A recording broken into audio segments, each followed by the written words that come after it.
এরকম অভিজাত অ্যাপার্টমেন্টে যে দেহ ব্যবসা চলে বাইরে থেকে দেখে বিন্দুমাত্র বোঝার উপায় নেই।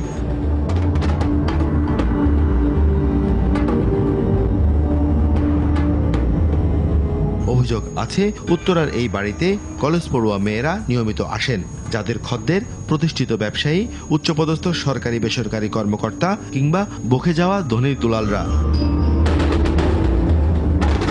টেলিভিশন ক্যামেরার কথা শুনে হঠাৎ শুরু হয় দিক বিদিক ছোটাছুটি।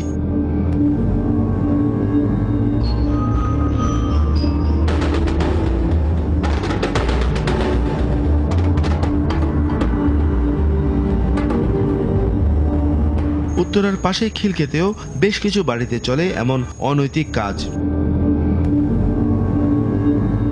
রাজধানীর ঐতিহ্যবাহী কলেজের এক শ্রেণীর মেয়েদের আনাগোনা আছে এ বাসায়। এদের কেউ বিলাসী জীবন, কেউ বা পেটের তাড়নায়, কেউ আবার কেবল জীবন উপভোগের নামে জড়িয়ে পড়ছেন অনৈতিক কাজে।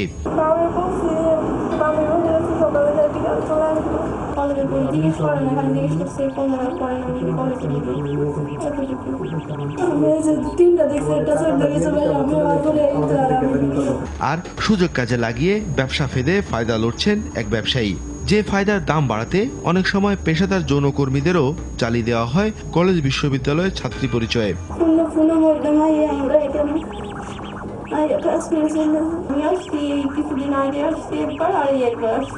আশ্চর্যের বিষয় হচ্ছে সব জেনেও উচ্চবাচ্য নেই বাড়িওয়ালার। আমাদের দ্বারা থাকতে হবে তাহলে যে নিচে যে কে ঢুকতেছে কে বাইরে ঢুকতেছে। এখন ফ্ল্যাট বাসায় এখন অনেকে থাকতেই পারে। এখন আপনি যদি একজনকে বলেন যে ভাই আপনাদের বাসায় 2 জন থেকে 5 জন কেন, আমার গেস্ট আসতেই পারে, আমি এখানে ভাড়া দিয়ে থাকি। অভিযোগ আছে সব জেনেও না জানার ভান করছে পুলিশ।